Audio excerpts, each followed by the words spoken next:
né, nesse momento ele ainda está quente no debate público do Rio Grande do Sul, principalmente em função da passagem da Semana Farroupilha, né? A ideia surgiu porque eu fiz uma live na semana passada de forma mais geral, falando sobre o mito da Farroupilha, com a professora Carla Menegatti, né, que é minha colega no podcast, que é um projeto de história pública também da URGS, e sobre o mito do gaúcho, né? E aí eu tenho estudado, né, a definição e disputa, principalmente do mito do gaúcho, e em função disso eu tenho pensado sobre quem é esse sujeito histórico no século XVIII e XIX, e como também essa identidade se define em relação a outras identidades, a alteridades que são muitas vezes apagadas, silenciadas, né? E é o caso da mulher. E então eu passei naquela live eu falei bem rapidamente sobre a invenção da prenda, e aí a Mônica teve a ideia, e eu agradeço muito de poder explorar mais esse tema, né? Inclusive a oportunidade de pesquisar um pouquinho mais sobre esse tema, principalmente sobre a questão da China, né? Quando eu fiz a dissertação já, que é um trabalho sobre a invenção de tradições gaúchas de uma forma mais ampla, mas focada no processo atual, que é a segunda invenção de tradições pelo movimento tradicionalista, que é do final dos anos 40, começo dos anos 50, né? E aí a gente tem uma configuração bem clássica de invenção de tradições, pensando naquele modelo teórico do Eric Hobsbawm, né, que a gente conhece, em que há uma instituição, né, que controla determinados ritos, há um grupo de pessoas que deliberadamente formaliza rituais, né, práticas, sociabilidades, discursos, artefatos simbólicos como canções, danças, constrói esses ritos e passa a vigiar, né, a execução desses ritos de acordo com uma normativa, né? E isso vem até hoje. Isso é o movimento tradicionalista gaúcho, né? Então esse é o projeto vencedor, mas evidentemente ele tem precedentes na história. E sem um histórico de representações da região que passasse pela figura do gaúcho, não haveria, né, a possibilidade de construir essas invenções, muito menos de adotar uma identidade política regional de inspiração gaúcha ou gauchesca para o Rio Grande do Sul, assim como também aconteceu, não a ponto de se tornar um adjetivo gentílico para quem nasce no Uruguai e na Argentina, mas que se tornou um símbolo nacional nesses dois países também, né?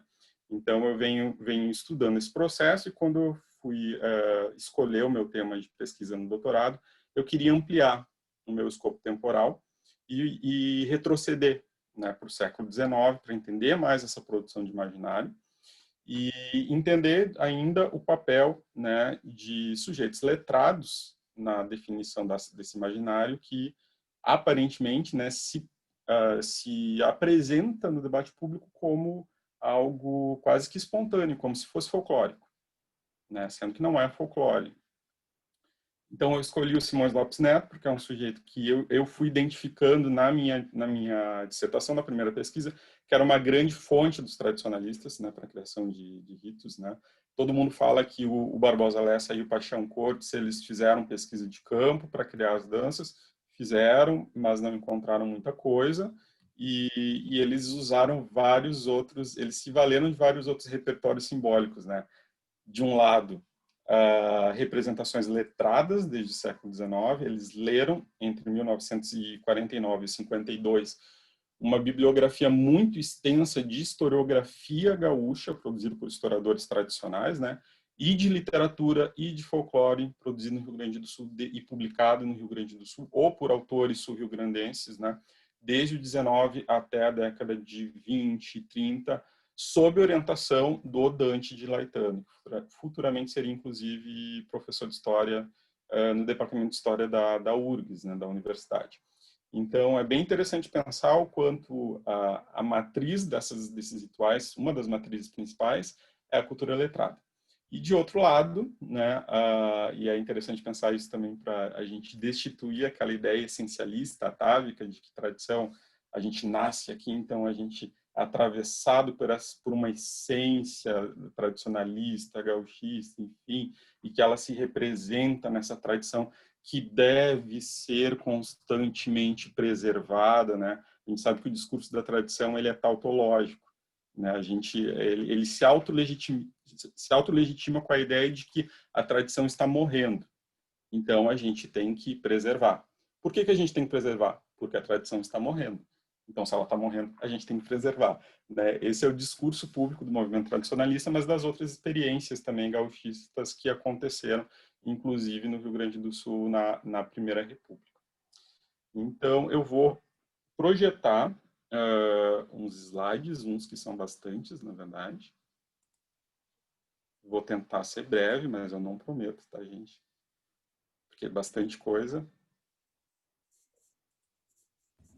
Mas a tarde é tua, finalzinho da tarde, sextou contigo.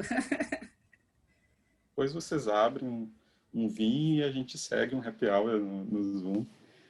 Então, você já está aparecendo para vocês? A apresentação? Sim, tá. Tá. Beleza. Bom, eu comecei com esses 2 slides, né, propositalmente, com um recorte de uma capa da revista do Globo, né, que depois eu vou mostrar na totalidade, com uma prenda, né, já do CTG, participante do 35 CTG, que foi o primeiro centro de tradições fundados pelo movimento, fundado pelo Paixão, fundado pelo Barbosa Lessa em 1948, e essa capa, se eu não me engano, é de 1956, então é bem na sequência assim, da formalização desses ritos e dos papéis sociais, tradicionalistas também, e na sequência uma representação contemporânea, porque pelo menos eu desconheço pinturas de mulher pampiana no século XVIII e XIX. É uma pesquisa interessante de buscar, mas eu desconheço, mas há o trabalho da professora Vera Stede Lisatera, da UX, né, que é uma professora da área de moda, pode-se dizer, né, que fez uma pesquisa sobre, em material bibliográfico, sobre vestimentas usadas, né, por homens e mulheres do campo nessa região e reconstituiu, né, esses personagens no livro dela, e aí a gente tem essa figura do que seria a mulher gaúcha no século XVIII, no século XIX, que é a China, ou a China, né, dependendo se a gente está falando português ou espanhol. Então, para começar, esse é o painel, esse é o quadro da fala, né? A gente vai discutir um pouquinho como é que essa figura da China ela é vista e como ela aparece na documentação que sobrevive sobre esse universo campeiro gauchesco do século XIX, chega até a gente.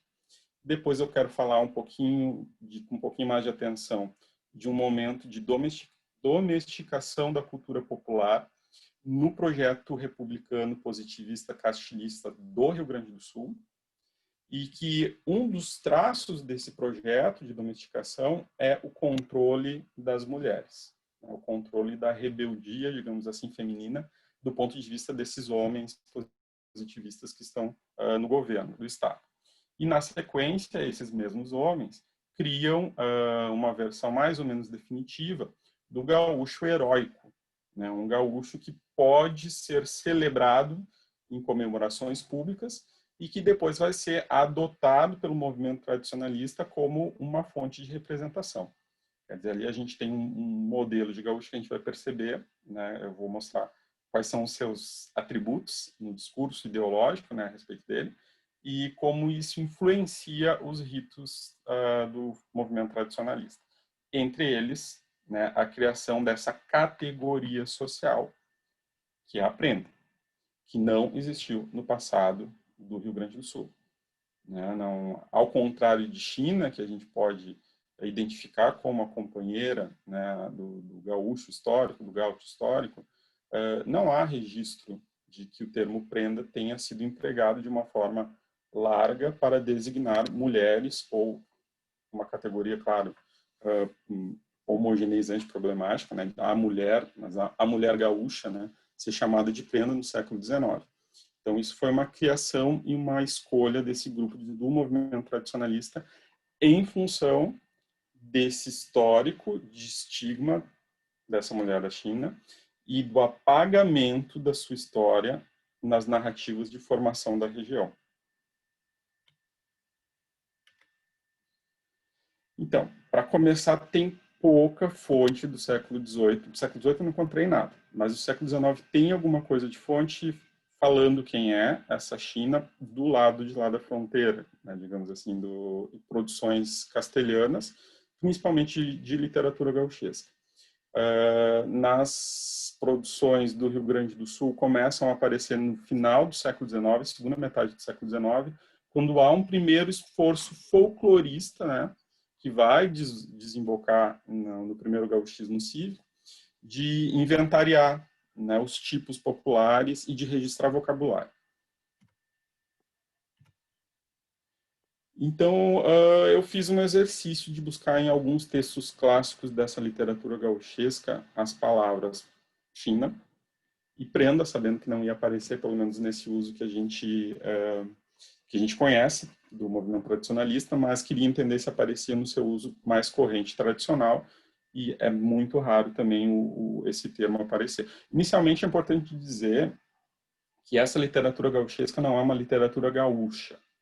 O que eu quero dizer com isso, né? Isso é, na historiografia da literatura da Argentina, principalmente, há uma classificação que identifica produção literária gaúcha como um tipo de produção popular, né, que tem a ver com pajada, com trovas, né, com cancioneiro, né, que de certa forma teria sido produzida diretamente por sujeitos do campo e que deixou poucos resquícios escritos, né, uma produção principalmente oral, mas que em algum momento pode ter sido fixada por intelectuais, né, da cidade, mas que principalmente depois do movimento romântico serviu de matriz para a construção de alta literatura dentro dos termos do campo literário, quer dizer, uma literatura produzida por pessoas letradas para um público urbano também, evidentemente, letrado, de classe média alta, na maioria das vezes.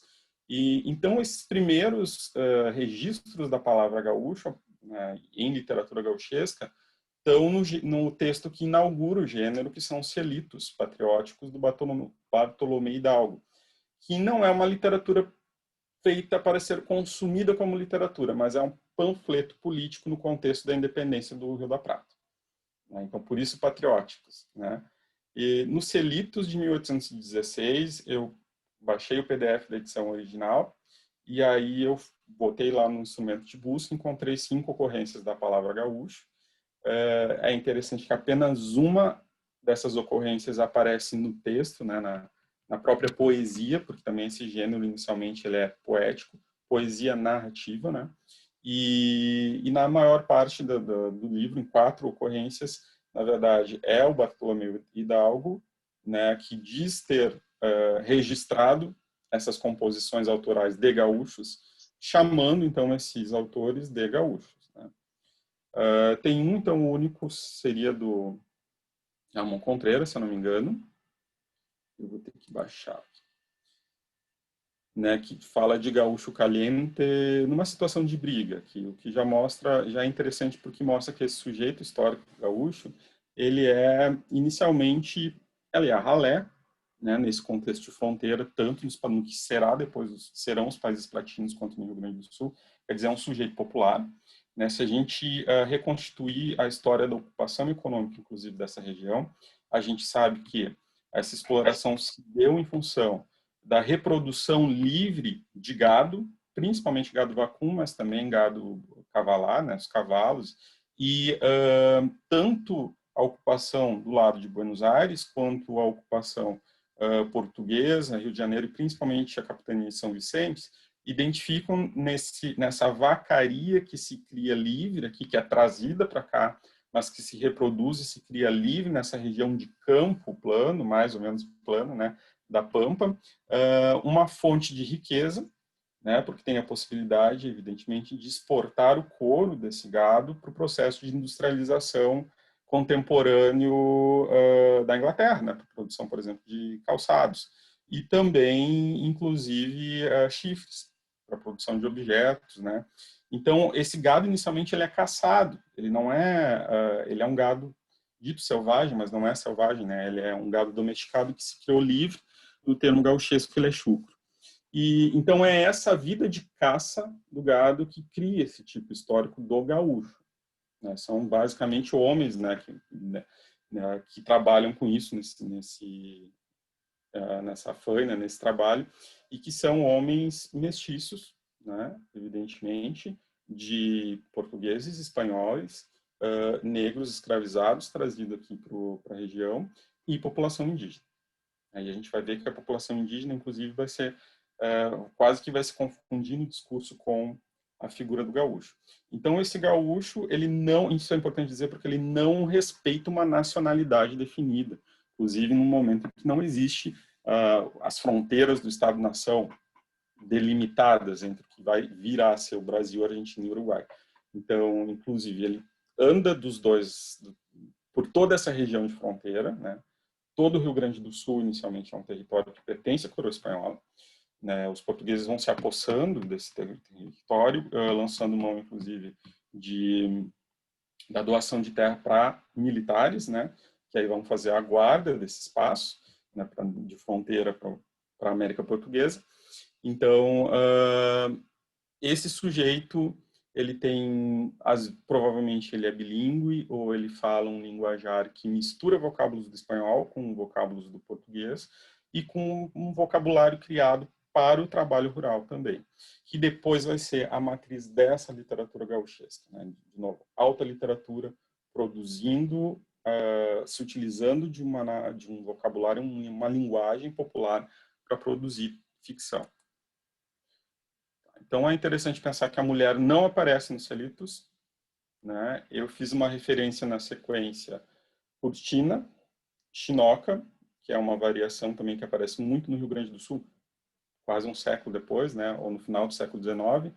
Muchacha, porque eu sei que isso aparece no cancioneiro registrado pelos folcloristas do Rio Grande do Sul, na virada do 19 para o 20. Morocha, que é morena, né? Em espanhol, que também aparece nesse cancioneiro brasileiro já, né, de folcloristas brasileiros, e Mulher. E aí bom, aqui nos Selitos Patrióticos eu não vou encontrar, né? E eu resolvi fazer o mesmo teste, então, com uma obra já de alta literatura autoral mesmo, quer dizer, não é o Bartolomé Hidalgo registrando com alguma transposição literária textos de gaúchos, mas são letrados construindo esses textos, e que é a primeira geração romântica, né? E eu escolhi dois. Uma obra chamada Santos Vega, publicada em 1872 pelo Hilário Ascazubi, mesmo ano da publicação do El Gaucho Martín Fierro, na Argentina, que é considerado hoje a grande obra nacional do romantismo argentino, né? E aí eu encontrei 21 resultados para a palavra mulher, 7 resultados para a palavra Tina, 2 para a palavra muchacha, né, moça, e 1 resultado apenas para a palavra prenda. Ou seja, esses exercícios assim, de buscas vão comprovando que a gente já apostava muito como hipótese, mas o que a gente sabia também de algumas fontes posteriores, né, da prenda não configurar esse imaginário. E aí eu trouxe para vocês, né, uns versos em que aparece a China, em que nitidamente, claramente, o termo é usado como sinônimo de mulher. Né? Quando a mulher voltou, quando a Latina olhou, logo que a China chamou, né, ou um homem ali chamando a China, né, então a China, a mulher, e no outro lado aqui uma representação dessa China também. E o que é mais interessante é que o Hilário Ascazubi, ele faz um vocabulário, né, pensando que essa sua literatura seria consumida na cidade, ele faz um vocabulário, né, para tornar esse texto acessível para a população de Buenos Aires, e os 2 primeiros verbetes são gauchando, que é andar sem paradeiro fijo, quer dizer, é o sujeito, como eu falei para vocês, que não respeita limite de fronteira, vai para procura emprego de um lado do que depois será, né, instâncias na Argentina, no Uruguai ou no Brasil, isso até mesmo depois da definição dos limites do Estado Nacional, e a China, ou Chinita, que nessa definição é uma mulher jovem dessa região de Campanha. E aí eu fiz a mesma busca no El Gaucho Martín Fierro, né? E aí eu encontrei a Tina também usada nesse sentido, E eu encontrei o uso tradicional de prenda no vocabulário gaúcho, né, que é empregado por essa alta literatura. O que é a prenda no universo rural para um homem do campo? É um objeto de valor. A prenda para um homem desses é, por exemplo, uma adaga nova, ou é uma espora, um conjunto de espora de prata, que era muito apreciado nessa região também, né, de metal nobre, evidentemente. Ou seja, a prenda era um objeto. E aqui tem uma sequência, inclusive, em que ele descreve algumas das suas prendas, né?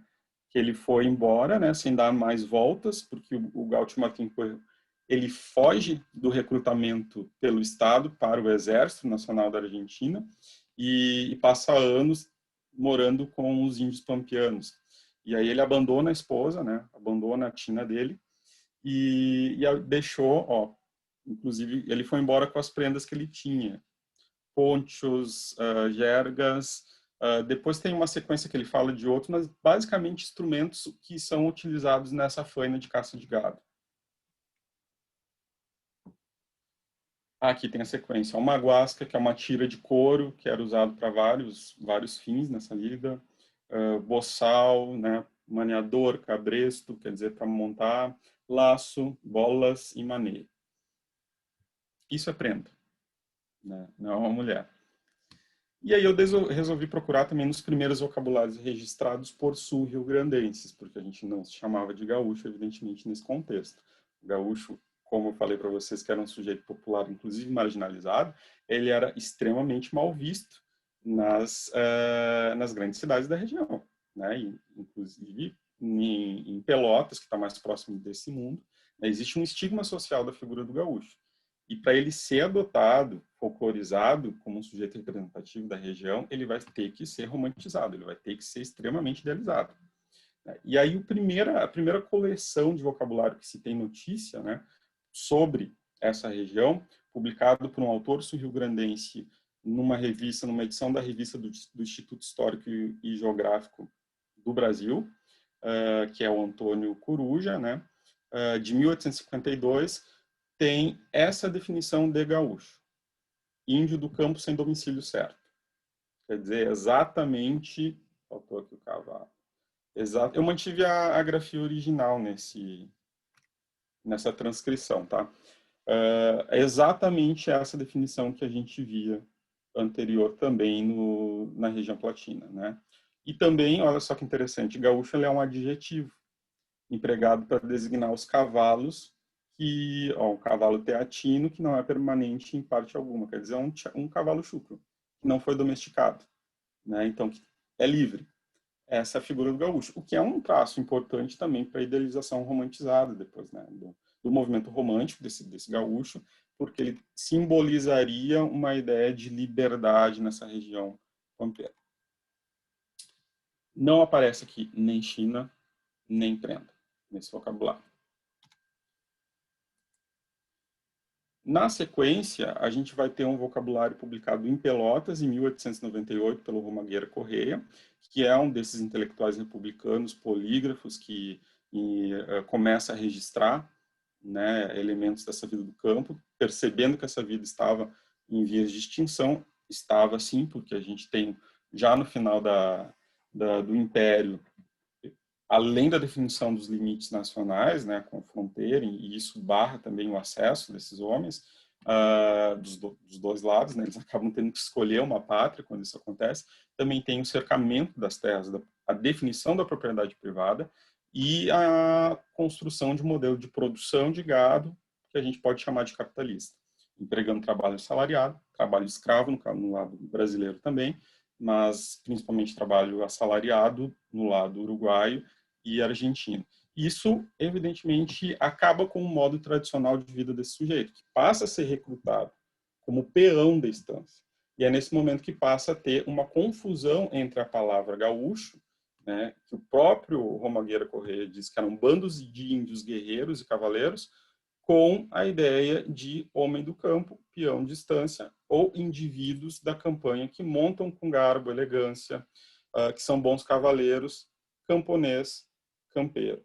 Quer dizer, tem o processo de ressemantização, de ressignificação dessa palavra do gaúcho, né, ele passa por uma mudança e por um projeto de modernização do campo que, de um lado, mata a vida tradicional e, de outro, também é importante falar, libera muita mão de obra, né, para produção de gado, porque ele passa a ser criado, ele não é mais caçado, e muitos desses homens que trabalhavam na caça não são empregados nas novas estâncias e eles vão buscar emprego nas cidades. E aí isso também vai gerar ou incorporar o processo de urbanização. Há um grande crescimento de cidades como Pelotas e Porto Alegre ainda mais, né, na Primeira República de Pelotas, né, quando abrigam essas pessoas, esses homens, essas famílias também do campo, e que viram mão de obra assalariada para o processo, um processo incipiente de industrialização. E é interessante também, porque esse fato coloca esse universo rural de frente com o universo urbano, né? Então, a população rural está nas periferias dessas novas cidades, né? E famílias que estão de elite, inclusive, que moram nessas cidades como Pelotas e Porto Alegre, de repente estão lidando com esse homem do campo chamado de gaúcho, né? O tempo todo. Então, aí, isso é fundamental para a adoção desse termo como algo positivo. Nesse vocabulário, a gente vai ter a presença da China. E a China nada mais é do que a mulher do índio ou pessoa do sexo feminino de raça aborígene. Quer dizer, uma mulher indígena também. E aí tem essa definição interessante, uma mulher de vida airada, né? Mulher de vida livre, quer dizer, é uma mulher que tinha o controle do seu corpo, do seu exercício de sexualidade, da liberdade de ir e vir, né? E isso era extremamente mal visto numa sociedade conservadora, evidentemente, no final do século XIX. Né? Tem uma etimologia que ele também traz que eu não tenho certeza se é correta ou não é correta, né? Se vem da língua quichua ou não vem, mas é interessante que ele equivale, então, essa mulher à serva, criada e famula, que é uma palavra que ainda existe no português, né? Que significa criada. Então, a mulher é uma mulher que serve, é uma mulher pobre, uma mulher que serve, mas é uma mulher mal vista socialmente porque ela não casou e constituiu casa, não tem paradeiro fixo, assim como seus companheiros, né, gaúchos. E aí aparecem algumas variações nesse vocabulário registrado, né, chininha e chinoca, e no coletivo aparecem as palavras chinarada e chinaredo. Depois também aparecem, são apropriadas em cancioneiro, né, já tradicionalista, regionalista, né, mas que não observam a cartilha do MTG. O vocábulo prenda não aparece, né? Nem como mulher, não é possível, né? Esse termo não era usado, e nem com aquele uso que aparece lá no Martim Fierro. E aí a gente tem um primeiro processo de invenção de tradições gaúchas nos dois lados, né? A gente tem depois eu vou falar para vocês, em 1894, se eu não me engano, a criação da primeira sociedade crioula do Uruguai, que depois vai gerar novas sociedades crioulas no norte do Uruguai também, né? Essa foi Montevidéu, Sociedade Elias Regulhas, e vai, de certa forma, inspirar a sequência de criação de grêmios gaúchos no Rio Grande do Sul. Então, vocês veem ali que de 94 a Sociedade Crioula de Montevidéu, 98 a gente tem o Grêmio Gaúcho de Porto Alegre, 99 a União Gaúcha de Pelotas, 99 o Centro Gaúcho de Bagé, e é importante dizer que esses centros gaúchos, né, começam a se apropriar, então, da palavra gaúcho, o Grêmio Gaúcho aparece, mas são clubes de elite. São as elites pecuárias donos dessa nova instância de criação já modernizada, né, que se apropriam desse imaginário gauchesco, porque ele vai ter usos políticos. Né?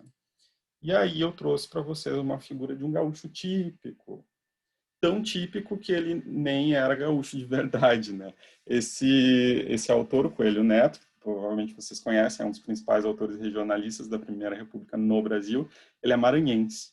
Em 1907, ele fez uma campanha de divulgação das suas obras e de palestras no sul do Brasil, e quando ele foi a Pelotas, ele foi convidado a conhecer a União Gaúcha de Pelotas e se trajar como esses donos de estâncias se trajavam. E aí a gente percebe que existia um começo de um inventário de indumentária considerada típica ou tradicional, inspirada no homem do campo, mas que é, evidentemente, usado pela elite, né? Então, por que eu acho que essa imagem é muito simbólica e representativa, né?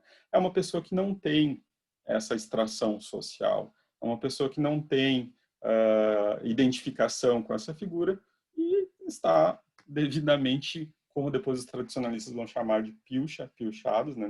Nesse momento não se usa, mas está usando essa roupa para posar. Na verdade, era a mesma coisa que a elite fazia, né?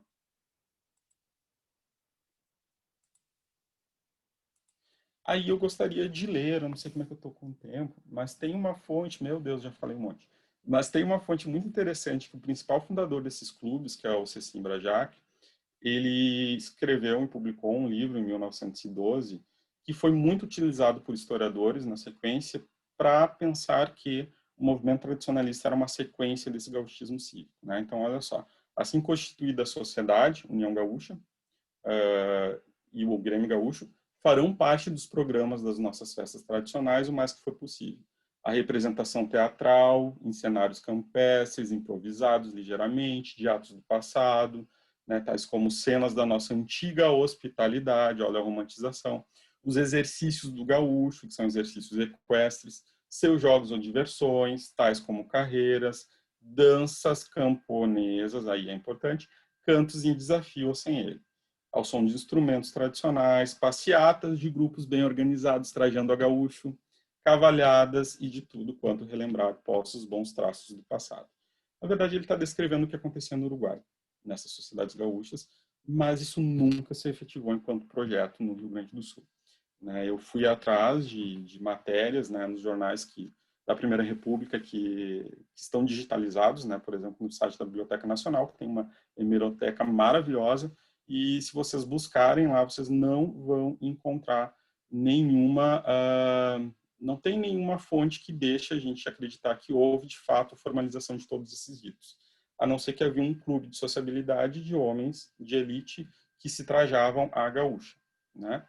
Então, a gente pensa, inclusive se pensava que existia a participação da mulher, porque, né, sem a mulher era muito difícil eles formalizarem danças camponesas. Mas a gente descobre, eu fui descobrindo que, na verdade, a mulher foi barrada de participação nesses novos espaços da Primeira República. E aí eu trouxe um exercício aqui até de provocação, né? Como eu falei, o criolismo foi fundado pouco tempo antes, e aqui a gente tem uma representação de uma população do campo, são gaúchos e chinas, já folclorizadas, né, em uma obra de estética modernista do Pedro Figari, da década de 1920. E aí, olha só, eu fiquei chocado quando eu me dei conta, eu já estava estudando o Simões Lopes Neto, e eu me dei conta que as estratégias de representação desse frontispício do primeiro livro do Simões, que é o Cancioneiro Guasca, que é um livro folclorista, são muito parecidas com as estratégias do Pedro Figari. Né? A gente tem um campo aberto, com pessoas, com gaúchos na frente, a gente tem a árvore símbolo dos dois lados, né? A árvore símbolo do universo gauchesco e da campanha, que é o umbu. Então, essas pessoas confraternizam embaixo dessa árvore, e lá no fundo a gente tem a pampa a perder de vista, né? Isso é muito interessante porque mostra que não tem tanta diferença, tem cerca de 10 anos de diferença entre a publicação desse livro no Rio Grande do Sul e a produção dessa pintura no Uruguai. E a gente percebe, na verdade, que os dois têm matrizes semelhantes impressos, né, produzidos no Uruguai e na Argentina desde o final do século XIX e que circulam aqui no Brasil. Circulam amplamente, né? Chegam a Pelotas, senão a gente não teria essa construção. E vocês percebem o que não tem igual? Aqui tem uma coisa que não tem lá. Aqui eu fiz um recorte dessa imagem, né? A imagem maior é aqui. Aqui tem um cavalo, né? Ou seja, ainda reforçando essa imagem do gaúcho como um centauro da pampa, que já aparece no primeiro romantismo, que não aparece aqui. Aqui no lugar do cavalo a gente tem a mulher, né? Ou seja, aqui não tem mulher, porque de fato não vai ter mulher nessa representação.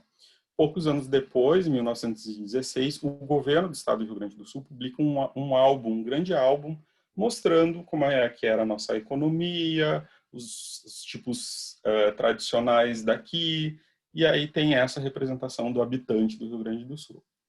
Esse é o gaúcho no discurso oficial do PRR, na publicação desse livro, né, que inclusive vai ser publicado na Espanha, em função de ter um parque gráfico mais avançado, e não tem nada a ver, por exemplo, com essa representação que é de um desses periódicos, né, produzidos na Argentina e no Uruguai, no final do 19. Essa aqui, Revista Caras e Caretas, essa edição é de 1899, né, mas que a gente tem uma representação do gaúcho muito parecido, muito colada nesse estigma de gaúcho popular que eu falei para vocês.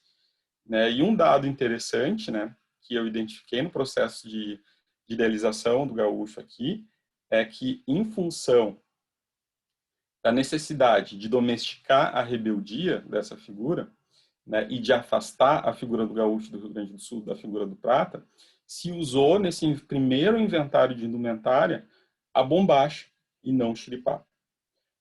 Aquele gaúcho histórico que viveu nessa região de fronteira indefinida e num trabalho de caça de gado, não conheceu a bombacha. A bombacha foi introduzida nessa região depois da década de 1880, né? Então já era outra coisa. Depois dessa década a gente já tem a instância de criação moderna.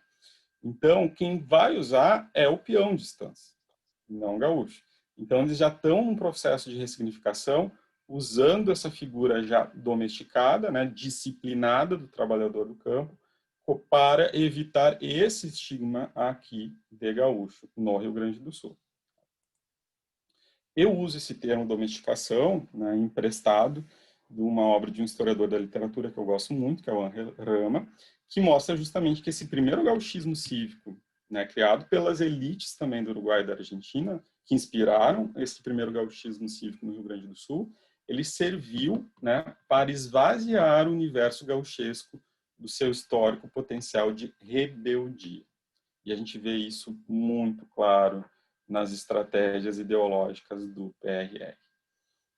Então, aqui, por exemplo, nessa produção folclorista que também está sendo registrada, né, por pessoas como Carlos von Koseritz, o próprio Simões Lopes Neto, depois na sequência, tem um poema como esse do Gaúcho, em que a gente tem em que se exalta elementos não bem vistos para um projeto de pacificação da fronteira, domesticação da cultura popular, como do projeto positivista do PRR, né, que exalta a bravura e a autonomia desse sujeito popular, né?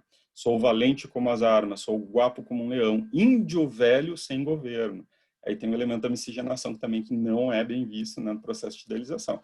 É só vocês pensarem que essa imagem aqui a gente tem um gaúcho, né, de traços europeus, branco, muito bem definido, que não tem nada a ver com a figura do gaúcho que a gente viu lá nas fontes do século XIX, que são índios, descendentes de indígenas, principalmente população mestiça.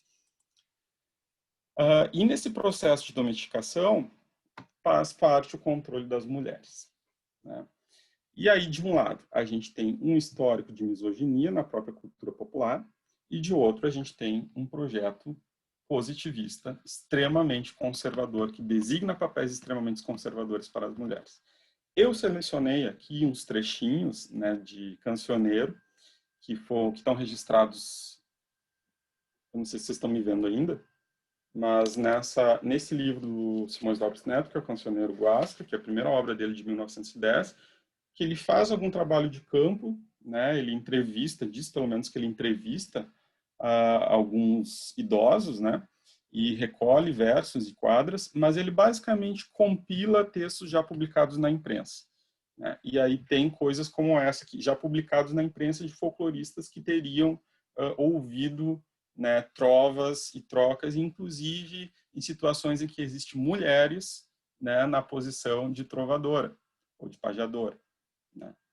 Mas, e a gente percebe nitidamente que nessa seleção folclorista, a mulher é muito deixada de lado, né? Na verdade, a gente tem aí uma cultura de elite com uma cultura popular reforçando, né, um mesmo preconceito de gênero, né? Então, por exemplo, nesse verso aqui a gente mostra um traço, talvez característico, ou que se diz que é característico dessa figura Já do peão de estância, chamado de gaúcho nesse momento, né, que é a dificuldade em se casar. Todo homem, quando embarca, deve rezar 3. Quando vai à guerra, 2. E quando se casa, 3. Olha, a misoginia. O problema do casamento, evidentemente, é fixar, né, a vida a uma mulher. Olha essa outra. Mesmo em outras quadras que a gente tem um eu lírico feminino, também, né, na situação de resposta, também tem uma ideia da mulher como que possui uma maldade natural, né, essencial. Olha o que essa mulher faz de sacanagem com o coitadinho do seu marido.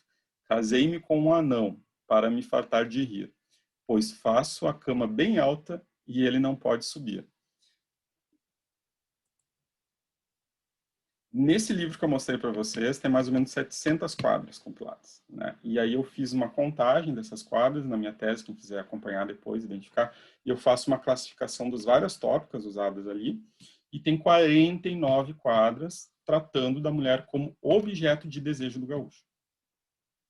Então aqui embaixo tem, por exemplo, várias, eu acabei não trazendo essa do objeto de desejo, mas tem uma correspondência. Sim, tem uma correspondência da mulher com o cavalo que coloca ela na mesma posição de propriedade do gaúcho que o animal possuía.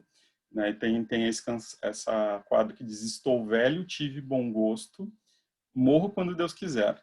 2 penas levo comigo, cavalo bom e mulher. E aí a gente volta para a cultura letrada de elite e aquele mesmo Cecim Jacques, que anunciava no seu projeto folclorista a participação da mulher, ou pelo menos a criação de ritos, como no Uruguai e na Argentina, com danças, né, com a participação da mulher, com uma visão do feminino extremamente conservadora, né? Então, a mulher, né, no mesmo livro para ele, é esposa, mãe e irmã. Não tem espaço para a mulher numa sociedade, numa entidade, num clube, né, desse espaço público, ou não tem, pelo menos, como protagonista ou como partícipe mesmo, né? Então, a mulher, ela tem que ficar no espaço privado, ela é a dona do lar, né, para a felicidade da nossa terra, na posição de fiel e sublime anjo da guarda do filho e de inspiradora do marido e do irmão. Então, não acontece isso, né? Na década de 20, então, tem outra coisa também que está acontecendo, que esse estigma de gaúcho, ele começa a ser mobilizado pelas elites políticas do centro do país para atacar as elites republicanas castilhistas do Rio Grande do Sul.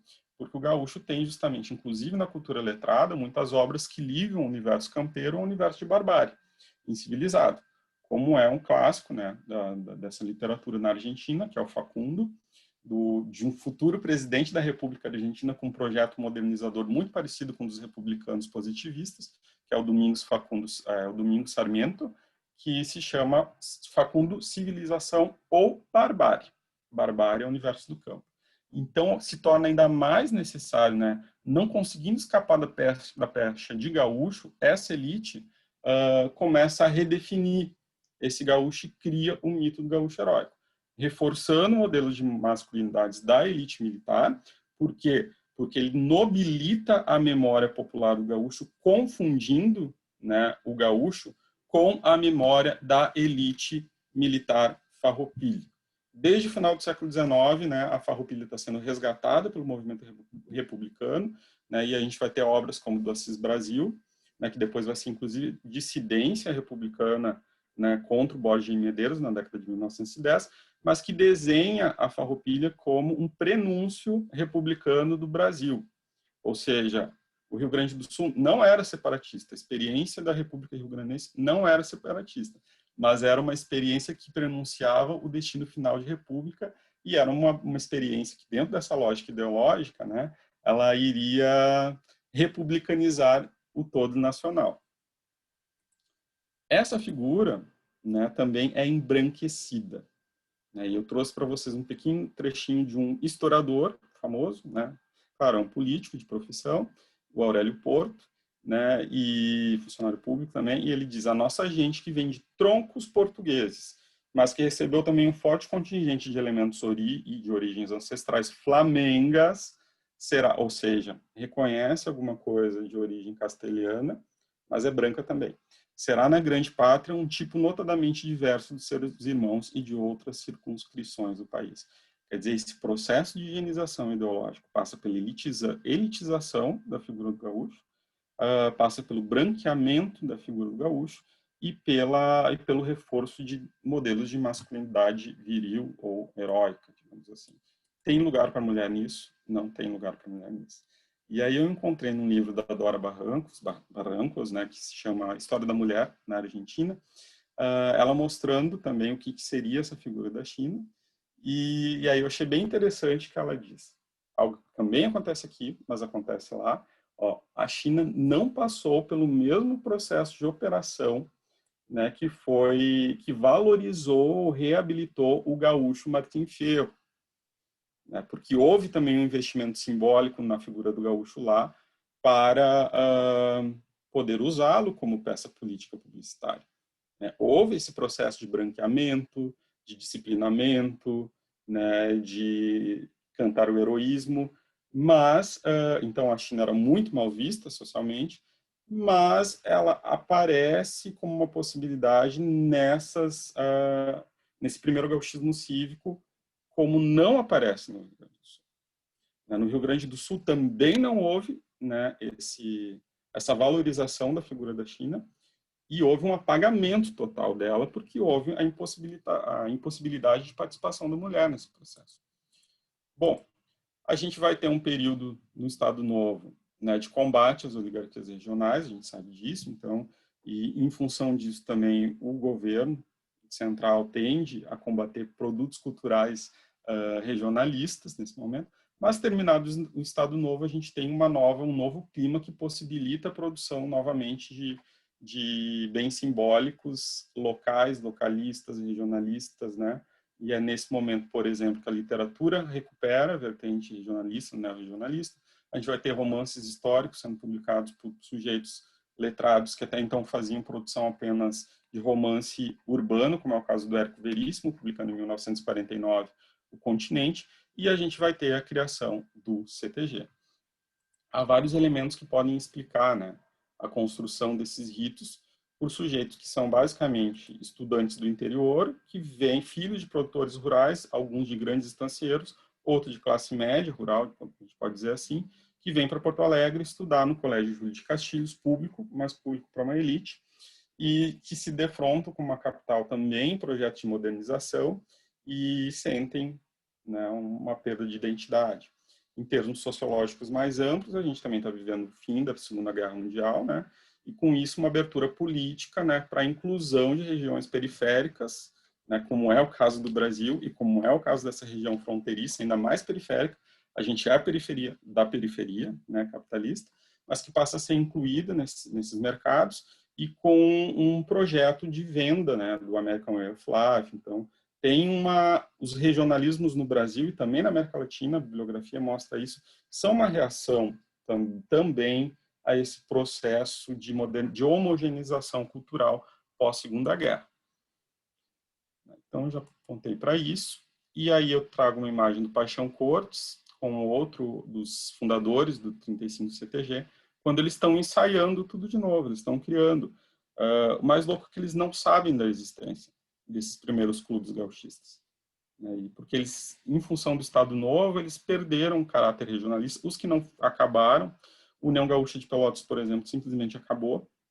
O Grêmio Gaúcho de Porto Alegre não acabou, mas virou um bailão, né? Sem nenhuma identificação com o universo gauchesco mesmo. E eles tiveram que criar do zero, né? Então, aqui eles estão inventariando indumentário, por exemplo.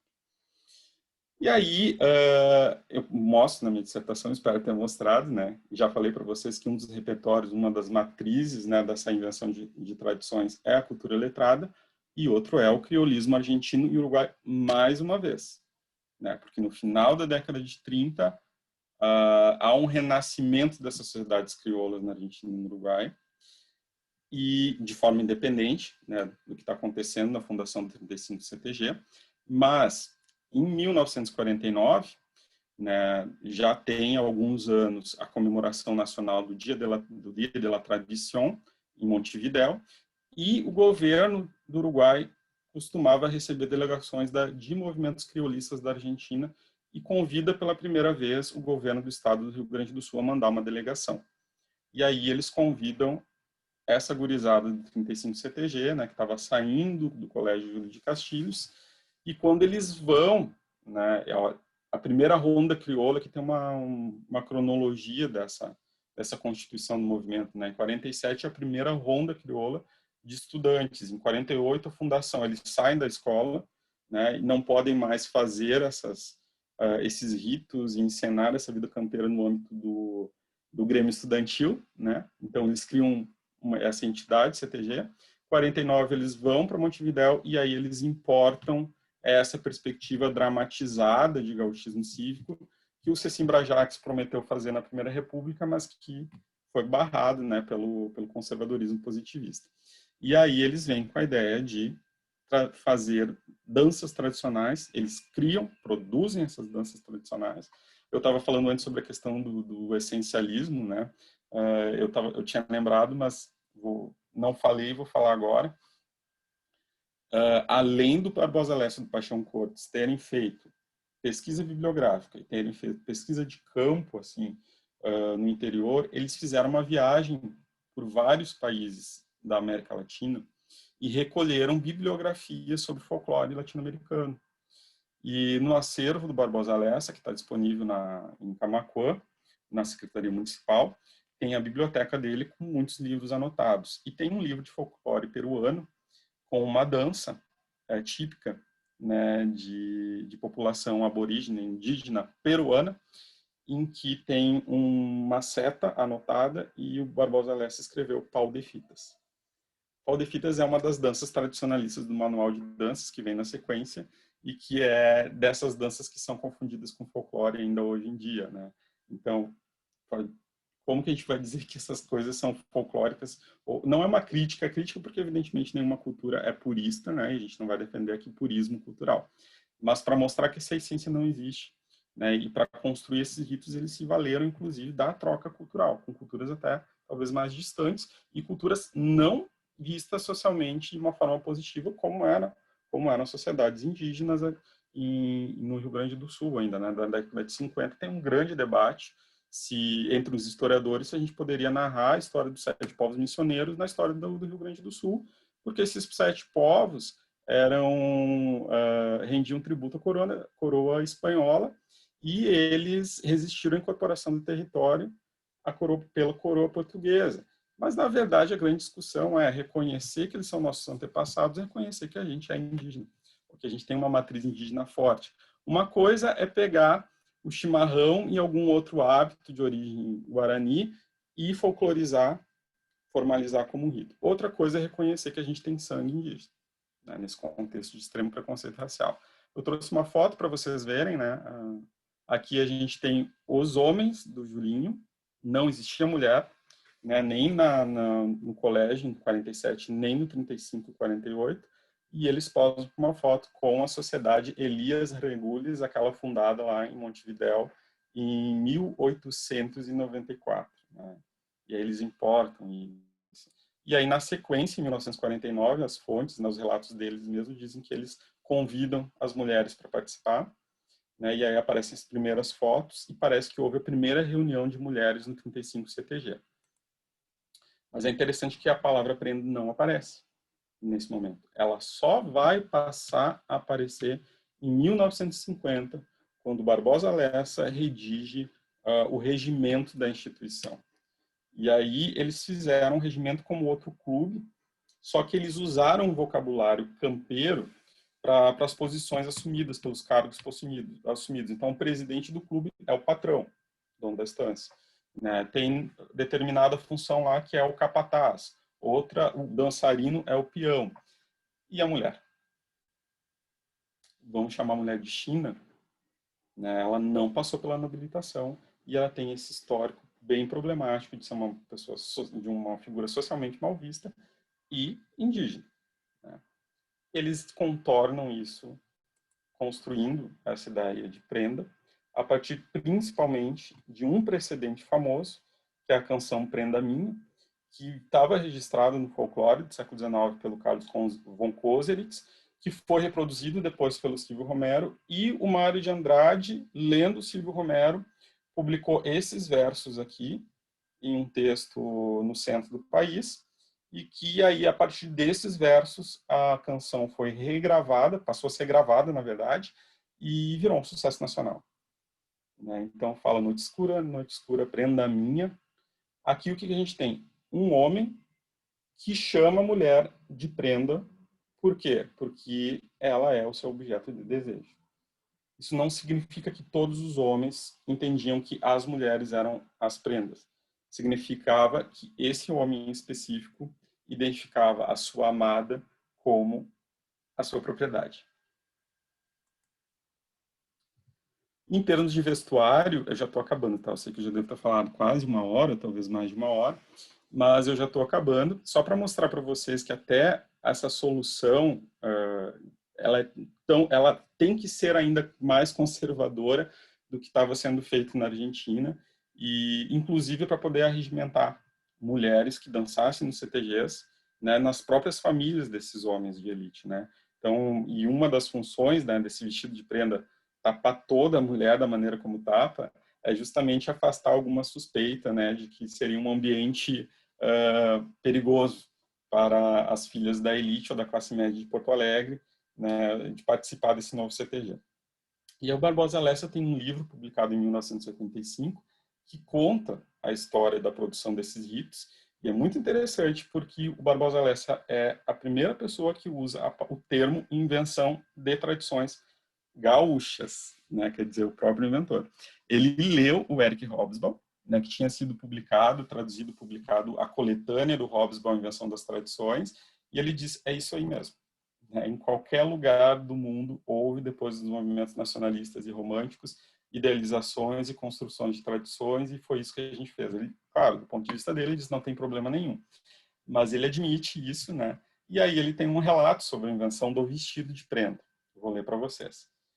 E como é que o vestido das moças? Como modelo aproximado, só havia os vestidos caipiras das festas juninas de São Paulo, ou as folhinhas anuais distribuídas pela Companhia Alpargatas na Argentina. Mas esse movimento ele tem que ser extremamente nacionalista também, né? Porque um dos elementos do regionalismo gaúcho, ao longo de todo o século XX, é reforçar a brasilidade. Reforçar a brasilidade do CTG, a brasilidade do tradicionalismo, para evitar a suspeita de separatismo. O movimento tradicionalista não é separatista. Tem alguns braços depois, né, que vão de separatismo, que se valem desse imaginário recuperado e reconstituído pelo tradicionalismo. Mas o tradicionalismo é extremamente nacionalista. Tá? E aí ele conta, né, como é que o Paixão se meteu. Ó. Paixão, Cortes, encasquetou que deviam ser vestidos compridos até o tornozelo. Eu argumentei que se nós, rapazes, estávamos trajando nossas costumeiras bombachas, não carecia que as moças se voltassem tão longe nos antigamente. Eles têm consciência que a bombacha não foi conhecida pelo gaúcho histórico, que eles estão idealizando e recuperando como matriz de tradição. E o Barbosa Lessa está dizendo, se a gente está usando bombacha, que é uma vestimenta moderna, não é tradicional, as mulheres também podem vestir vestimentas mais modernas. Isso não chegou a ser posto em votação.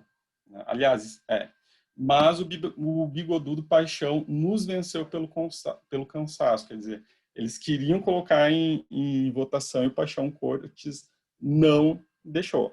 Né? E aí eles criam esse vestido de prenda. Mas mesmo assim, nesse período de definição, até a gente ter os primeiros congressos tradicionalistas, né, com as regras bem delimitadas, e uma patrulha simbólica mais efetiva, né, por exemplo, em concursos de dança, há descontos de quem está concorrendo se não seguir o vestuário da cartilha do CTG. Mas nesse momento de maior indefinição, a gente vai ver, por exemplo, eu trouxe essa capa, que é a capa do primeiro LP com as danças tradicionais, né, criadas, compostas pelo Paixão Cortes e pelo Barbosa Lessa, gravadas pela Inesita Barroso, que é uma cantora regionalista paulista identificada com o universo caipira. Né? E essa, na verdade, a gente tem ao fundo aqui o grupo folclórico brasileiro, que era o grupo do Barbosa Lessa, que, como o próprio Barbosa Lessa apostava, não precisava ser aquele... Então, a gente tem, por exemplo, a Inesita Barroso com, né, o Colo Livre, né? A gente pode perceber, por exemplo, que essa outra prenda aqui está com o braço desnudo, né? O que, na perspectiva atual do tradicionalismo, não pode. Então, é interessante pensar, né, que o tradicionalismo hoje regula muito o vestido das mulheres como se fosse algo imemorial, usado, e tem que respeitar porque é a tradição, e era assim, mas isso nunca existiu na história, e quando foi inventado, não foi inventado de uma forma tão rígida como depois se tornou, né? E aqui a gente já tem uma representação mais rígida, porque é do 35, não é do conjunto do Barbosa. E aí o 35 assume essa versão oficial assim do movimento, que é a versão do Paixão. E evidentemente que a gente vê que com a figura da prenda a gente já tem muito rápido um processo de higienização da mulher gaúcha também, né? A gente só vê mulheres brancas, né, nessa capa de 1957. Ó. E para fechar, então, eu trago uma citação de uma historiadora que defendeu uma dissertação na PUC em 2002, falando sobre a prenda no imaginário gaúcho, e eu cheguei à mesma conclusão que ela, né? Ela fala o seguinte: o tradicionalismo gaúcho criou a prenda inspirada no modelo feminino que foi assentado pela sociedade patriarcal e reforçado pela forte influência do positivismo no Rio Grande do Sul. Uma das minhas grandes teses nas minhas pesquisas, né, é que a matriz da invenção das tradições gaúchas tradicionalistas é o mito do gaúcho heróico positivista. Então, a prenda vai ter que respeitar, vai ter que ser um par novo criado como um contraponto a esse gaúcho heróico, não ao gaúcho histórico. E daí ela fala, essa concepção positivista presente na sociedade marcar os fundamentos gerais do culto às tradições propagandeado pelas entidades tradicionalistas, fundados por Cecílio Ajax no século XIX. O positivismo também continuou norteando o pensamento dos tradicionalistas no século XX, que criaram a prenda, visto que ela representa a imagem de submissão das mulheres ao seu papel de mãe, esposa ou filha. Então, nos dois grandes momentos de invenção das tradições, na Primeira República a gente tem um gauchismo sem mulher, e no segundo momento, que é o processo que está em aberto, que a gente vivencia, a gente tem um gauchismo com uma mulher inventada para ser submissa. É isso, agradeço a atenção de vocês e estamos abertos para a conversa e as perguntas. Juscelito, agradecemos, foi uma verdadeira aula, acho, de desconstrução de mitos, né, de como essa invenção, né, dessa figura da prenda, né, isso que me chamou a atenção na tua fala do, acho que tem que terminar tem que apertar lá no... Há de apertar aqui, tá. Stop sharing, uma verdadeira aula, né, dessa de desconstrução, né, de conceitos e de preconceitos e conceitos pré-estabelecidos, né. Pessoal, a gente coloca aberto, então, para quem quiser fazer alguma pergunta, algum questionamento. Carlinha, pode... Pessoal, vocês podem, se vocês não ficarem tímidos, podem fazer as perguntas pessoalmente. Tem uma pergunta da Letícia falando sobre flamengas, que não se refere às origens açorianas, né? Tem um debate, na verdade, muito incômodo, né? Porque o movimento, esse processo de heroicização do gaúcho, né? Pela nobilitação com a farroupilha, ele para funcionar, né? E para se separar desse estigma social do gaúcho bandoleiro, né? O vagamundo, como se dizia no século XIX. Esses ideólogos jogam todos os traços negativos para a figura do gaúcho argentino e uruguaio. Então eles vão dizer, não, tudo isso que é errado, tudo isso que não presta, né, parecem os políticos conservadores de hoje, é o gaúcho malo argentino. O nosso é o gaúcho rio-grandense ordeiro. Né, e por ordeiro a gente já sabe que é branco, elitizado, disciplinado. Né? Então, mas tem esse peso, claro, de suspeita. Eles estão construindo ritos a partir de um sujeito histórico em comum numa região de fronteira que está sendo ritualizado do outro lado da fronteira também.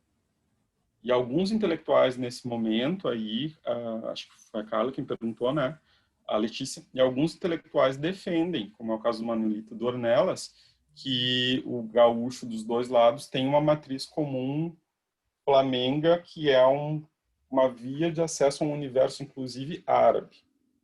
Então isso gera muita disputa, porque os mais oficialescos, né, que defendem a branquitude do gaúcho, negam isso. O Aurélio Porto deu vazão a isso, né? Mas eu acho que ele tá acenando, ó, talvez tenha alguma coisa desse universo da Andaluzia.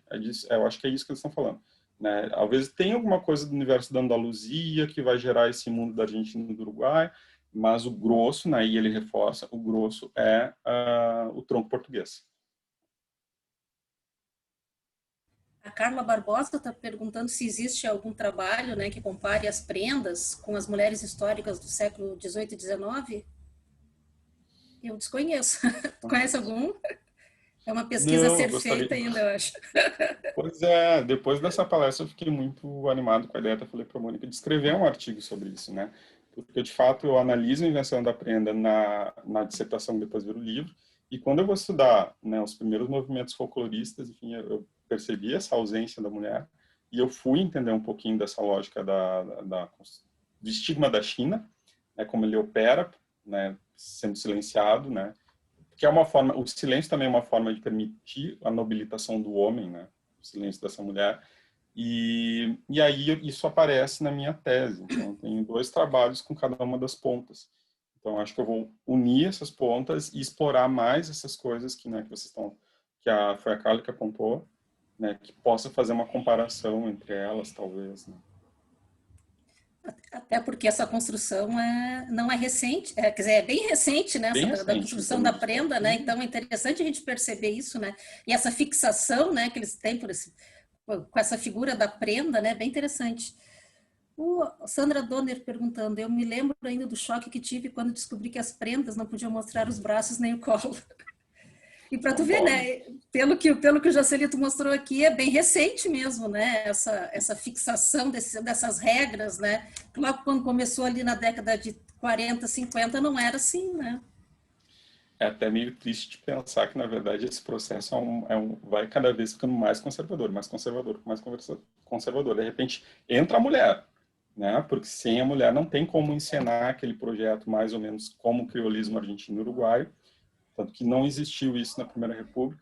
Mas daí para ela entrar tem que ser extremamente higienizada e tem que ser colocada nesse lugar de mãe, né, de cuidadora, de dona do lar, né, e de mulher submissa o tempo todo. Isso vai ser reforçado depois com a ditadura militar, né? O MTG ele vai se tornar uma confederação dos CTGs na década de 60, e a gente sabe que depois de 64, muitos homens, né, que são os patrões, ou que são os dirigentes do movimento, são cooptados pela máquina da ditadura no Rio Grande do Sul, né? É nesse momento que é criado um Instituto Gaúcho de Tradição e Folclore, né, que não é folclore, é tradicionalismo, né, que visava, entre outras coisas, formar professores de educação básica para ensinar folclore, ou seja, para ensinar as crianças a dançar pau de fita, pezinho, tatu, chimarrita, né? E com isso propagar e disseminar o movimento. E conseguiram, né, gente? Tanto que a escola ainda tem, hoje isso não acontece mais na escola, mas a escola no Rio Grande do Sul ainda tem uma memória, né, desses investimentos simbólicos, né, que tem a ver com o civismo também patriótico da ditadura militar, tanto que ainda, né, toda semana Farroupilha tem escola que comemora, né, sem fazer essa análise histórica do processo, né? Ou seja, comemora um mito completamente idealizado, desconectado de uma realidade que deveria ser objeto do conhecimento escolar, que é um conhecimento científico, né? A Elaine está perguntando também sobre a questão das mulheres e dos homens negros, né, que eles não são representados, e não são mesmo, né, mas faz tudo parte desse processo, né, de branquização, branqueamento, não sei se a gente poderia falar assim, Branqueamento, né? elitização, Branqueamento, exato. elitização do movimento, né? Que pode ver nos primórdios, como tu mostrou ali, já era, mas também não eram os negros, né? Eram os indígenas que apareciam, né? O povo indígena que aparecia representado nessa questão tanto da China quanto do gaúcho, né? Mas os negros em nenhum momento são representados, né? Nesse imaginário, né? Exatamente. Nessa construção. O Tanto que Gils, os positivistas criaram a ideia que não houve escravidão no Rio Grande não do houve Sul, né? escravidão. É, Logo, a gente não tem população negra no Rio Grande do Sul, né? O Rio Grande do Sul é branco. por isso que não tem representação deles, desse gaúcho, dessa prenda como negros, né? Uhum. E só um dado interessante que bem rápido, mas um fato que em 1956, menos de 10 anos depois do DTG, tem a criação em Porto Alegre, na Zona Sul, de um CTG só para negros. Por que isso acontece? Porque os negros são barrados de participação nos primeiros CTGs. E a gente vai ter, inclusive, sujeitos como Barbosa Lessa, que são mais abertos, né, a as trocas culturais, e é um cara que, como folclorista, depois, inclusive, vai estudar religiosidades de matriz africanas no Rio Grande do Sul, né? Mas o movimento parece que tem um vício de origem, a gente poderia dizer assim, né? A grande dificuldade do movimento tradicionalista incorporar diversidade de gênero, diversidade sexual, então, né, a diversidade étnica mesmo, e muitos preconceitos elitistas também, tem a ver com a adoção desse modelo gaúcho heróico como a matriz das tradições. E eu acho que nesse sentido entra a pergunta do Dilson José dos Santos, que ele está perguntando sobre que esse período, né, que está surgindo, essa construção da prenda, é bem o momento que o movimento feminista, né, de uma dita segunda onda está entrando, né? E aí ele fez uma pergunta interessante que ele pergunta, né, o que impediu esses pensamentos de se encontrarem? Eu acho que não foi um impedimento, eu acho que foi uma resposta, né, ao Eu movimento. acho que sim. Desculpa responder aí, mas eu acho que foi essa questão foi exatamente isso, uma resposta ao movimento feminista, foi essa construção dessa imagem da prenda, né? Não sei se E concordas vice-versa, comigo, né? e vice-versa, é. E talvez também muito das lutas das mulheres aqui foram uma resposta a esse constante apagamento, silenciamento das mulheres e de controle dos corpos, como a gente viu, e de histórico de cultura misógina, né? Com certeza. A Alessandra está perguntando também para ti, Jossi, que diante da eleição de uma presidenta, que tem agora, né, o movimento do MTG, seria possível entender tal fato como uma evolução do conceito? Eu não sei, Alessandra, não foi tu que me fez essa pergunta na live de quarta, mas eu recebi essa mesma pergunta eu fiz uma Então, live de quarta. viu? Tu não respondeu direito, aquela está perguntando de novo. Depois Eu a fiz. Alessandra também tem uma pergunta, Mônica. Acho que ficou. Mas eu acho que sim, tem avanços, e esses avanços são muito recentes também, isso é importante dizer. E aí eu acho que esses avanços recentes têm a ver, sim, com avanços feministas, né, com conquista de espaço público de representação pelas mulheres e de aceitação da necessidade de lutar por igualdade de gênero, né? Então a gente vai ter recentemente, mesmo dentro do movimento tradicionalista, uma figura, eu falei isso na outra live, uma figura como a Shanna Miller, né, que se vocês perceberem, ela não se apresenta como prenda. Ela não tem essa imagem dessa mulher domesticada, submissa, né? E isso é uma crítica, talvez até muito sutil, mas muito inteligente a esse modelo, que reivindica um protagonismo para a mulher gaúcha, pelo menos nesse plano cultural onde ela atua, né? Então, e eu acho que aí também a ideia de patroa já é um grande avanço, porque lá no regimento do 35 DTG, que é o primeiro regimento de CTG que depois vai ser adotado pelos outros, o que está escrito é patrão, né? Então, quem pode ser o presidente é o homem, porque era o homem que era o dono, né? Inclusive contrariando uma história que a gente sabe de intensa participação das mulheres, né, dessa elite estancieira, inclusive na gerência dessas instâncias em momentos de guerra, em que os homens saíam ou iam para a vida política ou iam para a vida militar e elas ficavam nas instâncias produzindo, né? Elas eram as gestoras daquele espaço de produção. Então, inclusive, essa idealização vai contra a própria história, né? A Sandra Donner botou aqui que eu tenho uma pergunta, pode fazer, Sandra? Vamos escrever o que pode. Oi, colegas. Tem a voz. Eu sempre me espanto quando eu ouço o Joselito falar sobre esse assunto, porque eu venho de uma família que não tem, né, enfim, não participava de CTG e tal, e eu sempre fico muito chocada.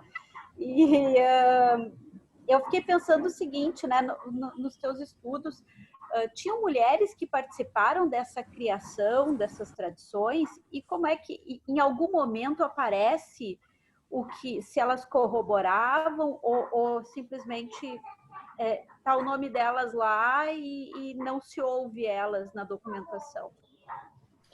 Elas aparecem nessa primeira definição, na década de 50, mas as mulheres que entram nesses primeiros CTGs compram o discurso da mulher submissa, né? Tanto que logo na sequência a gente vai ter os chamados concursos de prenda, não sei se tu conhece, se tu já viu o que é, ainda existe. Tem concurso de prenda dentro. A prenda do CTG que ganha, aí é indicada para a prenda da região, né, do distrito regional, da confederação, depois pode concorrer à prenda do estado. E o que essa mulher faz?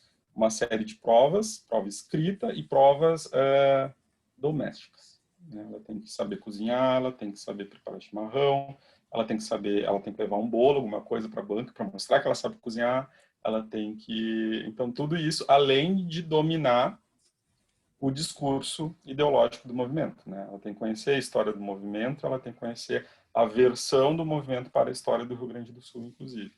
Então, o movimento tradicionalista ele é muito eficiente na patrulha ideológica que ele faz. Né? Mas, claro, né, ao longo dos tempos, muitas mulheres contestam. Né? Eu lembrei na outra live que na década de 90 teve um congresso em que se discutia, né, a possibilidade de diminuir o tamanho do vestido de prenda, porque, afinal de contas, as prendas do CTG sofriam muito. Né? Imagina dançar um rodeio no nosso fevereiro. Né? E embaixo do vestido tem saia de armação, tem bombachinha, tem... Aquilo ali é insano.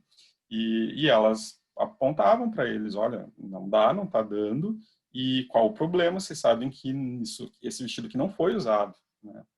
A gente sabe como é que ele foi criado, e não era tanto assim. Mas a maior parte dos congressistas, esse congresso aconteceu em 98, se eu não me engano, em Santa Cruz do Sul, no Parque da Oktoberfest, que também já rende uma discussão interessante.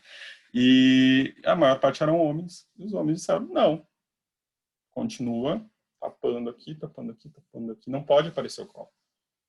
Então, ela é uma criação com participação de mulheres, mas que aceitam essa cartilha desenhada por homens. Mas também, recentemente, felizmente, tem contestado essa cartilha. E só para completar, eu tenho uma colega de trabalho no Instituto Federal em Canoas, que agora até é diretora do Instituto, pessoa queridíssima, e a filha dela acompanha essas dança, e assim, a carga sobre a mulher é absurda, porque a criança tem dança aqui, lajeado, enfim, né, cacimbinhas, todo final de semana, no sábado aqui, no domingo ali, e aí ensaio, não sei o quê, e ela, mulher, professora, carrega a menina para cá, para lá, vai final de semana inteiro em função, e o pai acompanha junto, mas fica, né, escorado lá no balcão, tomando um chimarrão, ou mais tarde uma cerveja, enquanto que a mãe faz toda a função. Então, é umas coisas, assim, muito, muito, muito malucas, assim, para mim. A tendência, por mais que as mulheres contestem, tem essas pequenas vitórias, a tendência do movimento é se conservar na cartilha que foi definida depois desse grupo, inclusive. Na cartilha que foi definida nos congressos durante a ditadura militar. E tem, é isso que eu falei dos pontos que são descontados, isso é uma das coisas básicas, mas você pode ser expulso do CTG, inclusive. Então, você pode não estar usando a roupa que a cartilha manda, se é convidado a se retirar. E, inclusive, eu já identifiquei relatos, né, na década de 70 ainda, de pessoas negras vestindo a cartilha, convidadas a se retirar. Então, tem uma lógica aí muito de censura, muito forte, sim, nessa estrutura de regras adotada e construída pelo tradicionalismo. Josi, eu acho que vem bem... Estão me escutando? Então. A Thaís colocou também ali, falando um pouco sobre isso, essa questão que ela... Eu também não acompanho muito, né, esse movimento do MTG, né, e perguntando se essas novas... essas mudanças que estão acontecendo, né, se seria um avanço do feminismo, né, ou uma estratégia para não perder as mulheres do movimento. E ela botou mesmo a pergunta de curiosa, né, de que não entende nada do assunto. Eu também não entendo muito do MTG, mas será? Eu tô pensando alto junto com vocês. Eu não cheguei a fazer uma análise disso, né, mas eu quero acreditar que a gente está conseguindo construir uma cultura menos, um caldo cultural, pelo menos, menos violento e segregatório, né? Meu gato apareceu. Olha o fofo. E vou segregar o meu gato agora. E menos violento, enfim, e que acaba, mesmo que de uma maneira inconsciente, reforçando a busca por modelos menos excludentes, menos, né? Então, a questão dos negros mesmo no CTG, ainda nos anos 2000, havia uma vigia sobre o uso de religiões afro na composição das... Ele vai querer ficar, não adianta. Na composição das entradas das coreografias de danças dos CTGs, né? Mas hoje já é algo que parece que está pacificado, né? Eu sei que em alguns eventos do Enart, que é o grande concurso, né, tem grupos que estão resgatando essa indumentária da China, inclusive já vi grupo mulher dançando de pé no chão, né? E aí eles têm que justificar historicamente com base em documento, com base em fonte histórica, que aquilo ali estava presente no passado. E já vi grupos, então, homenageando tradições afro-brasileiras e afro-ameríndias. Então, acho que tem um caldo cultural que a gente está vivendo. A gente pensa muito que está um horror esse Brasil, está um horror, né? Mas esse horror que a gente está vivendo, na verdade, é uma reação a uma série de conquistas de direitos e de mudanças culturais também. De certa forma, eu quero acreditar que o que está acontecendo hoje no Brasil é que aquela geração que não aceita, né, largar a mão do osso, né, de homens brancos, héteros, de elite, que construíram sua carreira em cima de privilégios, não querem abrir a mão do privilégio, né?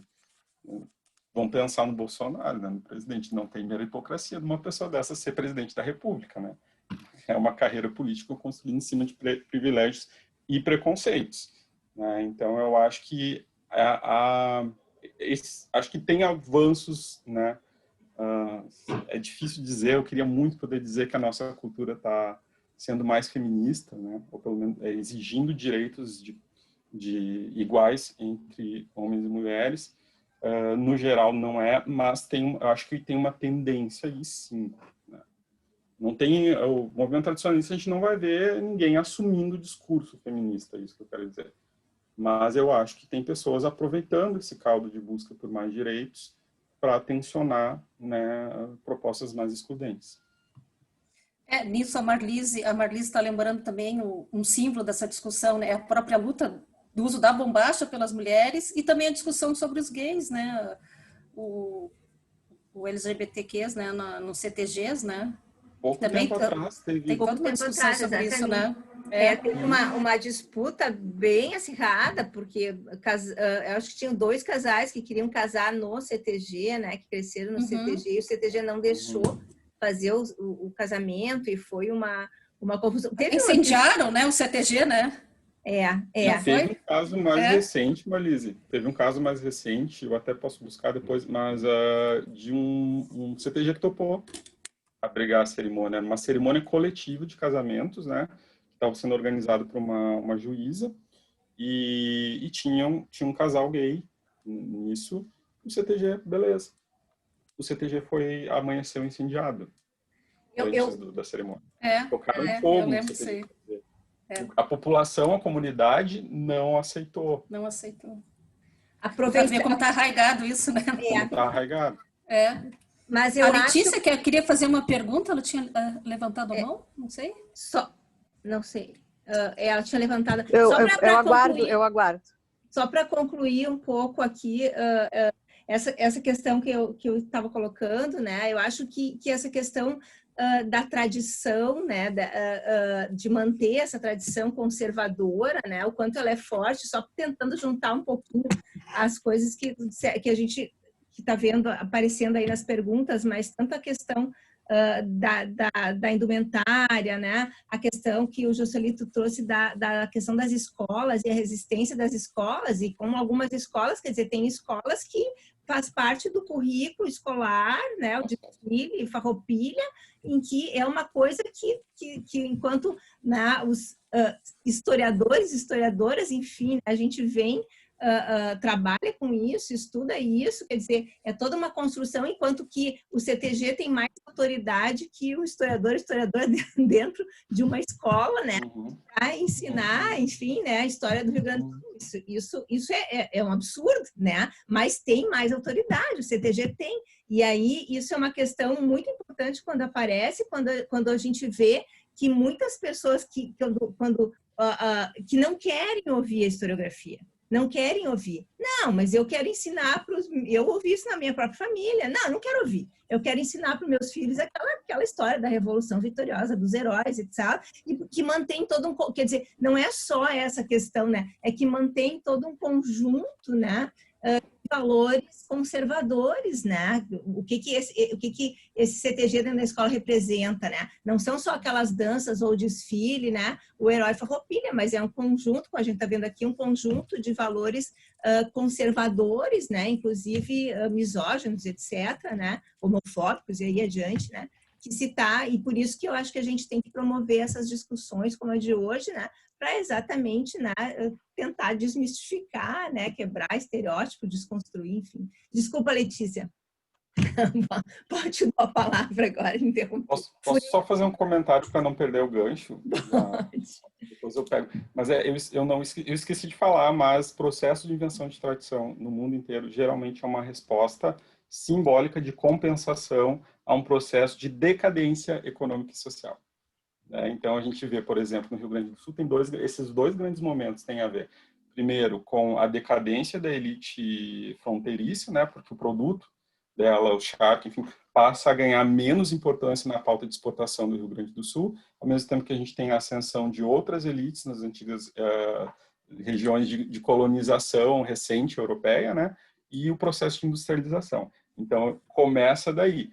E depois a gente tem, com o projeto, evidentemente, castilhista republicano, com o investimento em escolas, em políticas que eles têm, né, uma ideia de desenvolvimento, ordem e progresso conservador, mas que incorpore o trabalhador, o operariado, e isso oferece alguns direitos trabalhistas, enfim.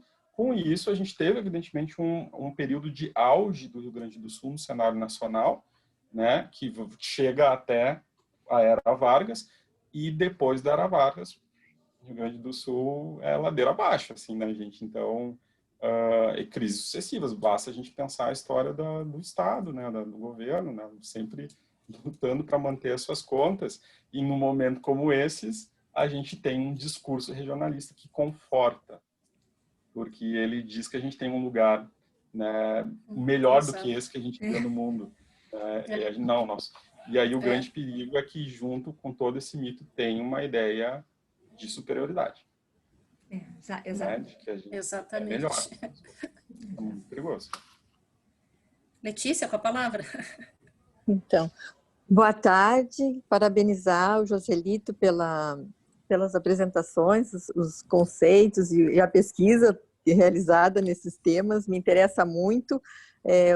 Trabalho com essa temática, especialmente com origem, século XVIII, a vinda dos açorianos para a região do Brasil e do Uruguai, para o Rio Grande do Sul e Uruguai, e essa fronteira móvel, justamente. E a partir dessa pesquisa, começou a me chamar muito a atenção o aspecto da mulher, ou como ela era vista, ou como ela era invisibilizada, né?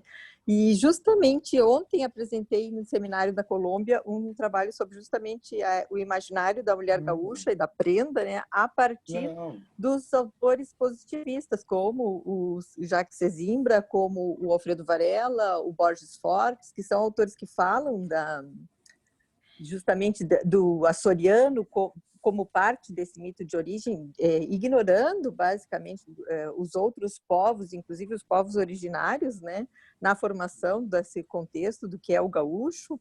E me chamou muito a atenção isso que estás apresentando, porque eu também compartilho dessa ideia, né, de um mito de origem positivista, né, o gaúcho de uma origem positivista. A gente vê bem quando aparece a mulher, ela é a santa, recatada, bela, né, e de notável fecundidade, né? Então esses conceitos que tu traz aparecem muito, quando ela aparece muito pouco, mas quando aparece é para reforçar esse conceito de submissão, né? E um outro aspecto fala muito do Paixão Cortes. Eu lembrei né, quando no início do século, na mudança do século, talvez vocês recordem que a Zero Hora e a RBS fizeram aquele programa, Os 20 Gaúchos, que marcaram o século, inclusive envolveu votações, quem seriam os 20 gaúchos, tanto Barbosa Lessa quanto o Paixão Cortes foram duas personalidades escolhidas, né? E eu fiz parte, então, do grupo que fez o curta-metragem que passou pela RBS, né, sobre o Paixão Cortes. Na época, entrevistei o Paixão Cortes. E ele fala muito sobre essa parte. Na época, ele já fazia uma certa reflexão crítica sobre o movimento. Duas coisas, a partir do que tu falou, que eu gostaria de compartilhar. Então, a primeira é que ele fala um pouco de como ele resgatou essas danças, que ele fala em vários momentos, em várias entrevistas, não só nessa entrevista que ele fez exclusiva para mim, mas em outras tantas vezes já vi ele também tinha se referido a isso, né? O fato de como ele trabalhava nesse mundo rural, poder ir, né, e pelo cargo que ele ocupava de inspeção sanitária, enfim, poder ir pelo interior, né? E uma coisa que chama atenção é justamente essa tentativa, quando ele encontrava uma pessoa mais velha, de guardar aquilo, e ele contava de que ele vinha no trem cantando a música, porque não tinha como gravar inicialmente, então ele ficava tentando cantarolar para não esquecer. E daí, quando chegava, reunia os amigos que tinham um conjunto, né? E ele ficava cantarolando para os outros tentar criar reproduzir aquilo que ele tinha escutado, né? E ele mesmo faz uma crítica quando fala do MTG, né? E desse que ele chamou, tem inclusive até hoje gravada essa entrevista, onde ele fala, né, do fundamentalismo do MTG. E ele diz textualmente: eu quero que queimem o meu manualzinho. Porque ele é o criador que não conseguiu mais conter a sua própria criatura, né? Então, achei interessante compartilhar também essa reflexão. Posso fazer 2 comentários? Primeiro, Letícia, eu quero ler o teu trabalho, se puder mandar para mim depois, né, e seguir a conversa, fiquei bem curioso. E segundo, em relação ao Paixão, ele é uma figura muito complexa mesmo, né? Eu estava falando na outra live que tem coisas interessantes, nem tudo se joga fora, né? Ao mesmo tempo que ele é uma visão mais conservadora dentro desse grupo do Colégio Júlio de Castilhos, né, ao qual pertence o Barbosa Lessa, que é um cara mais aberto, né, depois eu digo até porquê, ele e esse grupo são mais abertos do que um outro grupo que compunha a fundação do CTG, que era um grupo de militares. Na verdade, tinha 2 iniciativas mais ou menos no momento que se juntaram. Um grupo de militares queria fazer um clube de elite, né? Inclusive a ideia 35 era porque eles não queriam, eram 35 membros fixos, né, convidados e vitalícios, uma coisa meio maçonaria, assim, meio clube de elite, para celebrar a memória farroupilha. E o pessoal do Julinho queria uma outra coisa, que é o CTG como virou, de certa forma, né? E aí a gente encontra no depoimento dos dois que eles confrontaram esses caras e disseram: não, a gente não quer isso, porque a elite já tem um monte de clube, não precisa de mais um. A gente quer um grupo, um CTG, uma entidade que represente esse gaúcho, que é o homem do campo, né, que está fugindo da pobreza, né, do campo para as cidades e que chega aqui e não se identifica com esse universo. Então, eles queriam uma entidade que agregasse, que desse, né, uma atenção para o sujeito popular. Por isso a ênfase no gaúcho popular. Mas, claro, para colar, eles pegaram um gaúcho popular extremamente higienizado, né, o gaúcho popular positivista. Não, nem o gaúcho do romantismo, talvez, que era um pouquinho menos conservador do que esse, muito menos o gaúcho histórico, né, ao qual eles se referiam. Mas sobre a crítica dele também ao MTG, eu sei que ele teve um afastamento, e eu acho que a grande crítica dele é a padronização. Ele criou um grupo de danças depois, e ele criou um rodeio que é o rodeio de vacaria. E aí, nesse rodeio, não sei se vocês já viram, já deve ter visto o grupo, o Enarte, né? Todo mundo entra com roupa igual. Tem 12 dançarinos com a mesma bombacha da mesma cor, né? E tudo igual. E aí tem 12 mulheres com o mesmo vestido da mesma cor, tudo igual. E aí ele dizia: como é que no passado ia ter um negócio desses? Imagina 2 pessoas chegassem num baile com a roupa igual, né? Só que no passado não tinha isso, né? Porque a gente sabe que não tinha ninguém com roupa de prenda no passado também.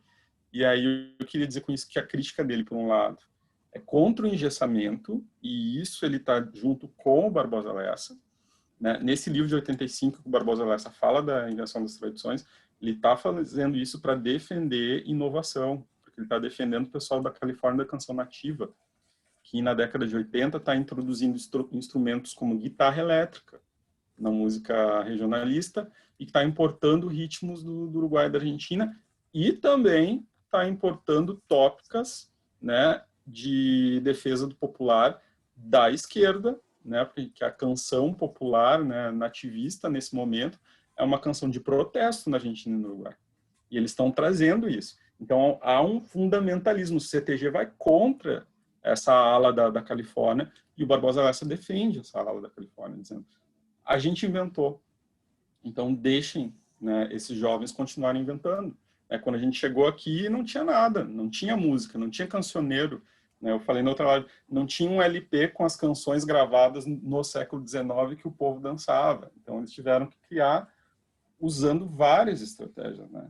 Uma delas era essa do paixão de buscar resquícios na memória de idosos, né? O Barbosa buscava na bibliografia, inclusive em outras culturas, né? Ele é um cara muito mais arejado, tanto que ele é publicitário. O Barbosa Lessa, depois que ele saiu do CTG, ele foi trabalhar em São Paulo, na frente de uma agência de publicidade e propaganda, né?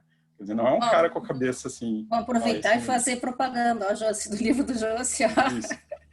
E aí o Paixão estava junto, mas a crítica do Paixão é purista. Ele não reconhece nos mesmos termos que o Barbosa que eles inventaram. Ele usa a palavra resgate, a gente resgatou.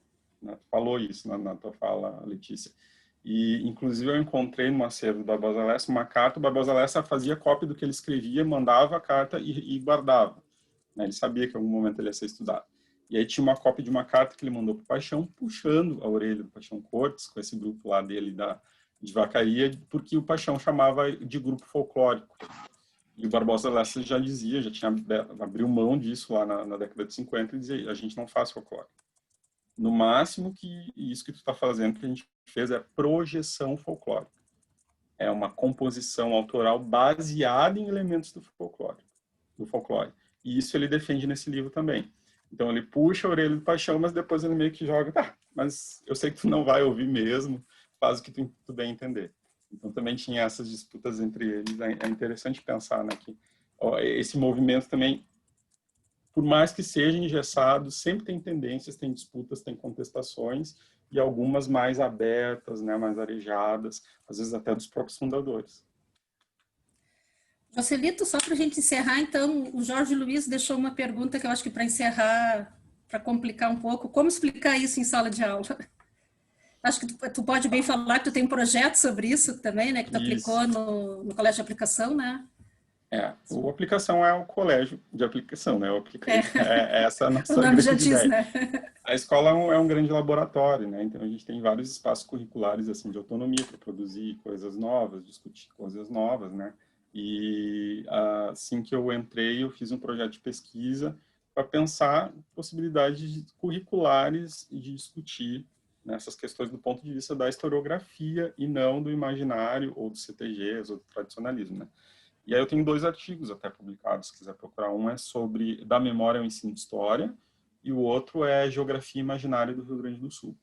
Né? O geografia é, inclusive, um relato de atividades que eu fiz em parceria com a professora Maíra Suertegaray, de geografia, né? A gente entrava junto, a gente planejava as ações, entrava junto em sala de aula. E aí eu desenvolvi um currículo para o ensino médio, na verdade uma sequência didática de um semestre numa cadeira eletiva e uma sequência didática de um semestre no ensino fundamental com a Maíra, né? Vocês vão ter que encontrar o caminho de vocês. Passa por ler a produção de historiografia, mas passa também por identificar o discurso do senso comum. Por isso que eu uso, depois da memória, o estudo de história.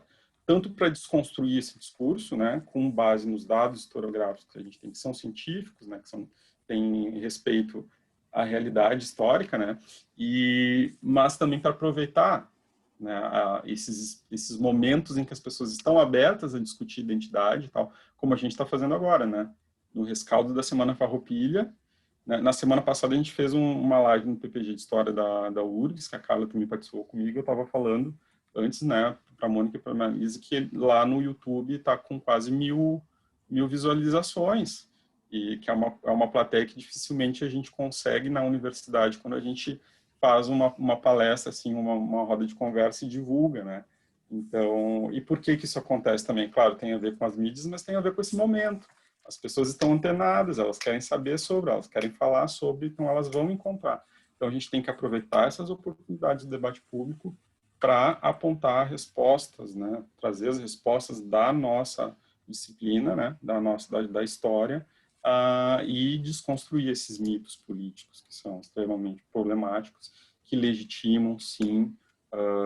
Não estou dizendo que todo mundo no tradicionalismo é misógino, racista, homofóbico, né?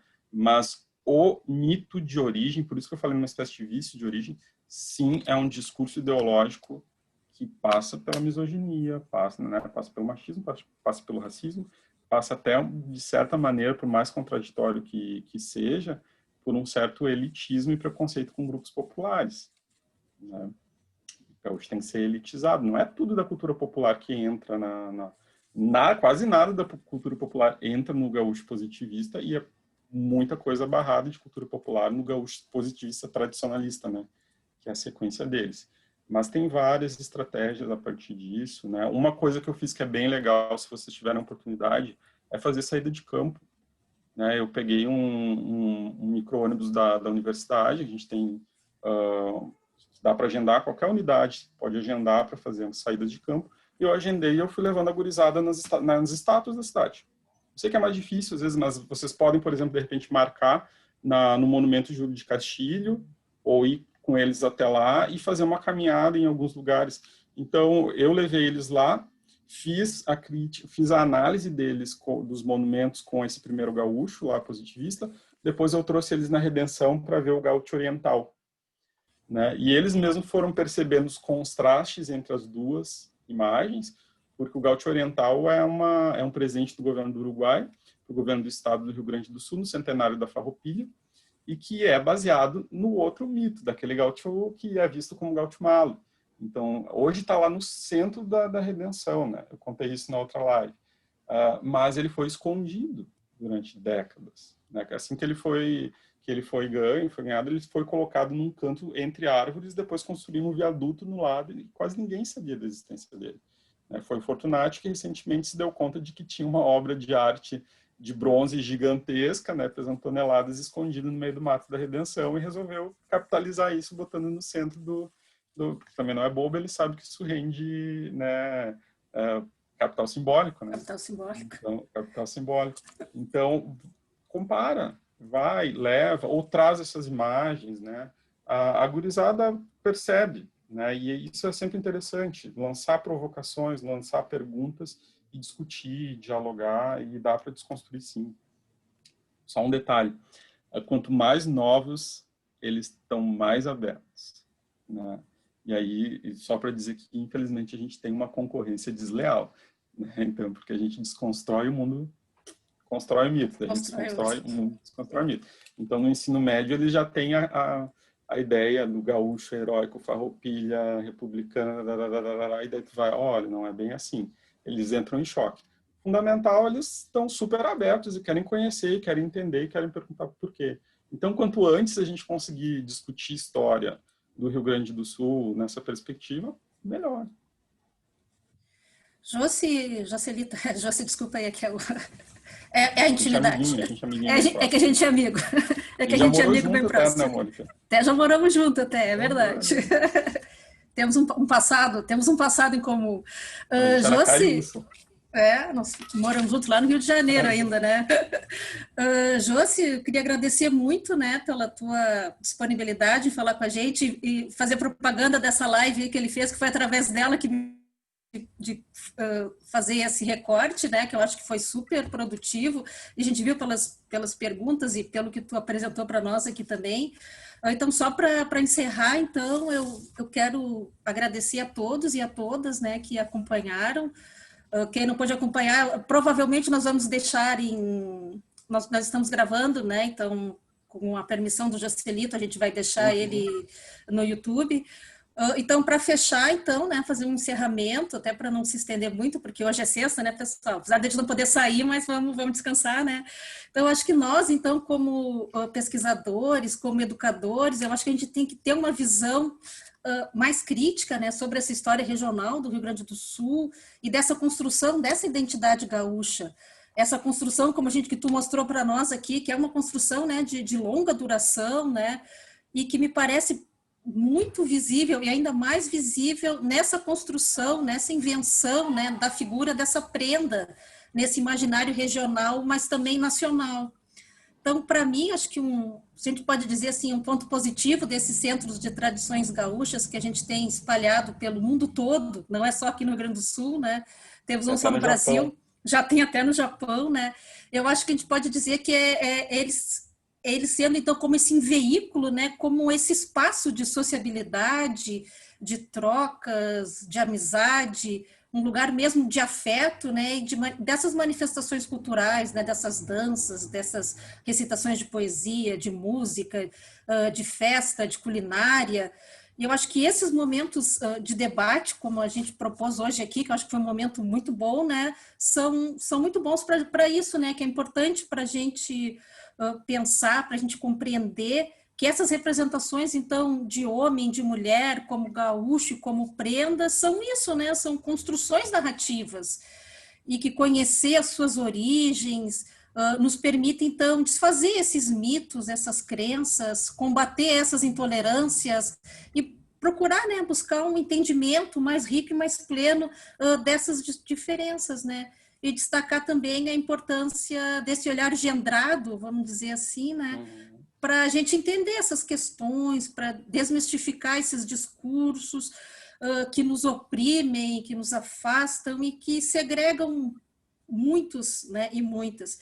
Então, acho que a pesquisa histórica tem muito a ver com isso, né, e o Joselito aqui, acho que é um dos pesquisadores dessa nova geração, né, do que eu sou fã, né, e que estão à frente, eu acho, dessa luta e que nós aqui como um grupo de estudos, né, de história das mulheres e história e estudos de gênero do curso de história da PUC, agradecemos muito a tua disponibilidade, Joselito, e era isso. Obrigada.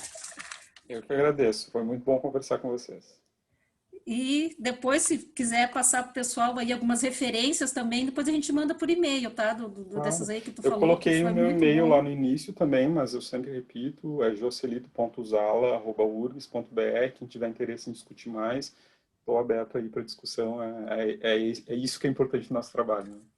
Isso, e nós deixamos também o nosso e-mail, que é gênerohistoria.pucrs@gmail.com. É um grupo aberto, não é só o pessoal, a gente tem pessoas de várias, né, localidades.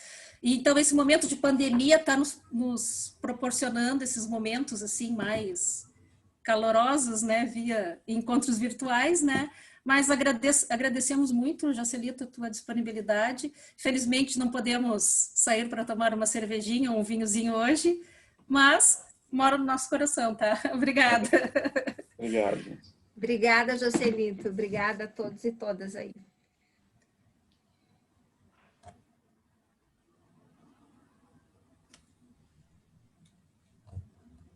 Aí, ó, tá saindo, pessoal.